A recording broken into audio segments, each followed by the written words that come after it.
I don't know about you, but I feel like over the past few months, it's like Pinky and the Brain from the Animaniacs have finally found the correct plot to take over the world, and it's working. Hi, welcome to a Manly Podcast. I'm your host, Matthew.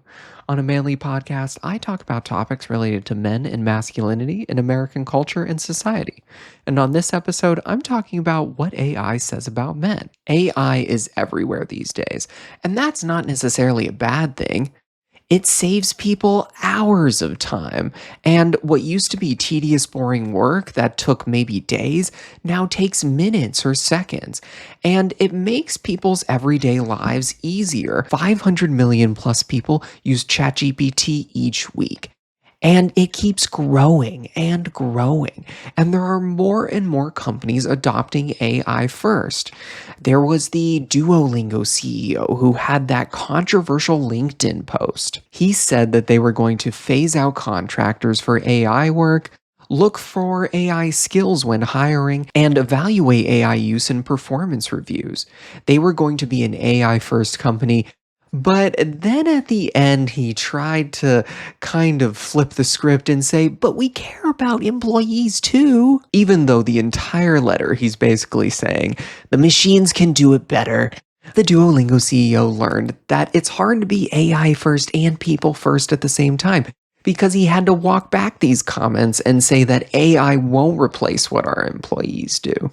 I think for a lot of people, they see AI as a helpful tool, and it's good for their work process, maybe their creative workflow, for doing something that they weren't as good at before, and now they can improve that and make that skill or tool that much better. It makes people's lives a lot easier. But I think too often people push the I'm going to let AI do the work for me button.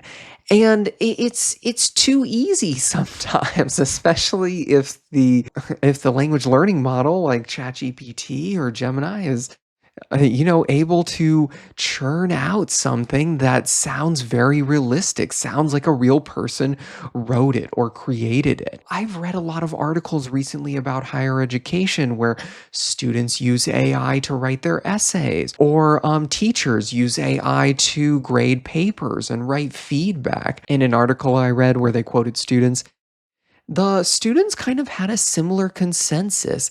They said it was really helpful. It can definitely be a really useful tool for learning, but that too many people take advantage. It's too easy to take advantage.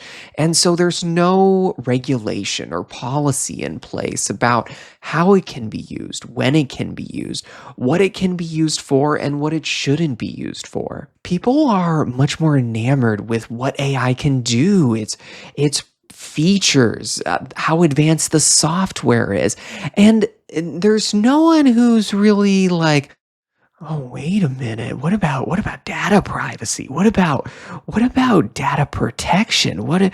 Oh man, what kind of Pandora's box are we opening for society here? I imagine there's not going to be like a federal bill passed anytime soon that reins in the power of the technology companies, what AI can be used for, or a big bill on data protection for Americans, or the tech and AI companies obviously want it this way.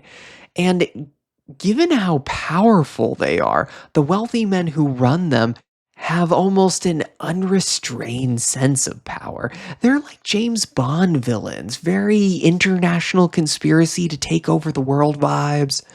I don't know about you, but I feel like over the past few months, it's like Pinky and the Brain from the Animaniacs have finally found the correct plot to take over the world, and it's working.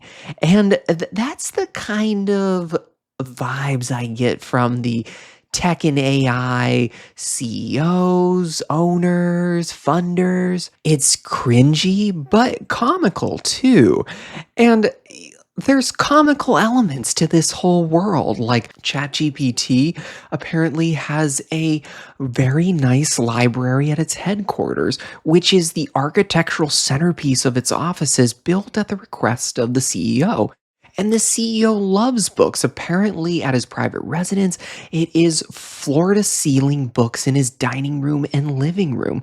And he loves looking at books because it's like looking at a vast sum of knowledge on a large scale, something like that. I mean, I have a lot of books. Like, I like books, but I've never thought of it in that theoretical terms. I mean, it's apt for someone who's the CEO of an AI company, but it's a really funny way to think about knowledge like lying on a shelf like that. It's almost like it can just be vacuumed up into the database or something. There's Meta's AI LLM or language learning model called Llama 3 that was trained using LibGen, which is a pirated library that has been circulating online for years with over 7.5 million books and 81 million research papers. The Atlantic wrote an article about it using public records from a copyright infringement lawsuit brought by comedian Sarah Silverman, author Huno Diaz,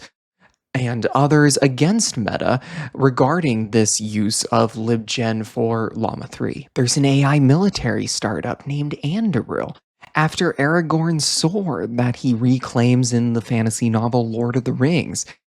And it kind of foreshadows his return as King of Gondor in the final chapter of the trilogy. They make missiles, drones, underwater vessels, surveillance equipment for the military and other government agencies. The data analytics firm Palantir is named after the 7 black seeing stones in the same novel, Lord of the Rings, where these seeing stones are used to communicate and talk to each other across long distances because, of course, they don't have cell phones or webcams.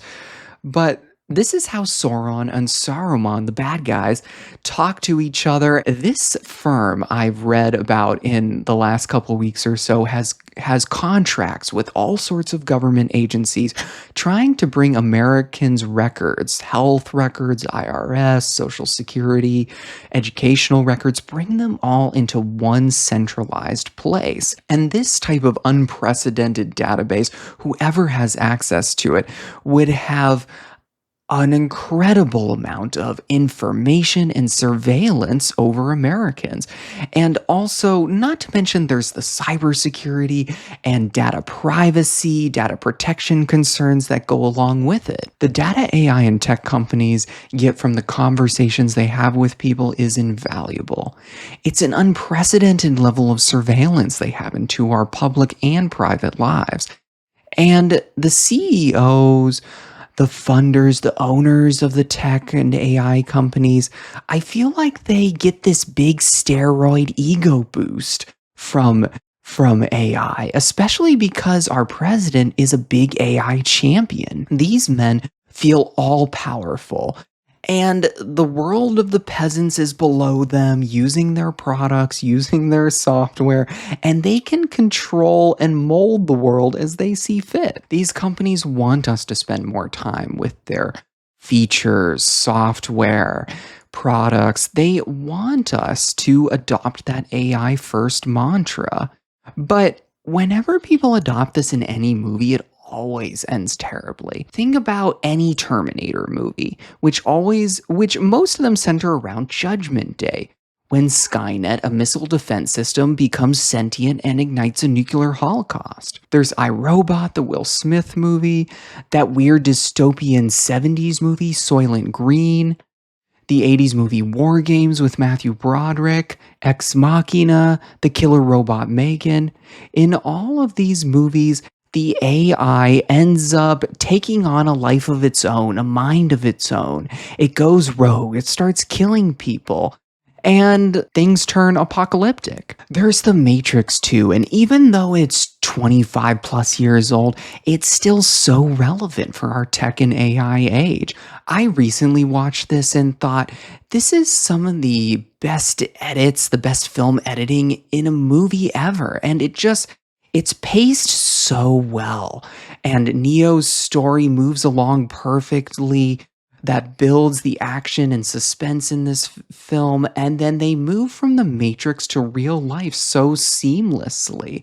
But its message is really important because it's about people first, not AI first. Since obviously AI in the Matrix has the machines have turned the world into this apocalyptic wasteland where the machines are feeding off the humans, but they've also have them hooked up to this reality that they're living a luxurious lifestyle and everything. Now, getting ChatGPT to write emails or even getting it to write a school paper isn't going to turn our world into into the Matrix. I mean, 99% of people who use ChatGPT don't want to be hooked up to the Matrix, but still, a lot of people underestimate the assumptions, the biases AI has. It can have a lot of stereotypes, a lot of unconscious bias baked into it because humans are flawed and the AI that they've created, the creators of these systems and software, are people who have unconscious bias and prejudice hardwired into them. I read about the Insight and Interaction Lab at Harvard in a Atlantic article talking about how it was able to find features in ChatGPT's LLM that were tracking gender, socioeconomic status, age, and education level. And it used the example of a baby shower. And so if you ask for gift ideas to a baby shower, it'll assume you're young, female, and middle class. But if you were to say that this baby shower was on the Upper East Side of Manhattan, it would give you luxury gift ideas. But if you were to say it's your boss's baby and you're heading there from a factory in Queens after work, it'll assume you're working class and give you more practical gift ideas. In our society, there's a lot of automation bias, or the idea that AI is always right. But AI has a lot of assumptions. It can be misleading, and it also has the power to manipulate people. It has the power to be deceptive, especially if people rely on answers from it and believe it's a trusted source of information. So, what does AI say about men? It says that the men at the top of our societal food chain have gain power and profit they probably never even dreamed possible. There's a comic book villain persona to them, but also this medievalist worldview that they're exceptional models of masculinity and patriarchy. They envision themselves as royalty, bringing these revolutionary inventions to the world. AI companies don't have responsible protections in place for its users. I mean, they want the data that they're getting from these conversations. It's invaluable. And it's also being analyzed with baked in assumptions, stereotypes. More than anything, AI is a mirror that reflects back our world that some people, some men are doing good, and others aren't. Now, AI helps a lot of people and it makes their everyday lives easier. But when AI becomes a crux, when people rely on it for too much, then our world becomes more and more like the Matrix. And our tech overlords rejoice because not only are they getting all that data, but they've also converted you over to their new technological imperial order of AI world domination. It's a world run by a patriarchy, these wealthy men who think they always know best for everyone when really they're only benefiting themselves while they give everyone else their shiny objects to ooh and ah at. Thanks for taking the time to listen to a manly podcast. If you like this video, please give it a thumbs up and subscribe to the channel.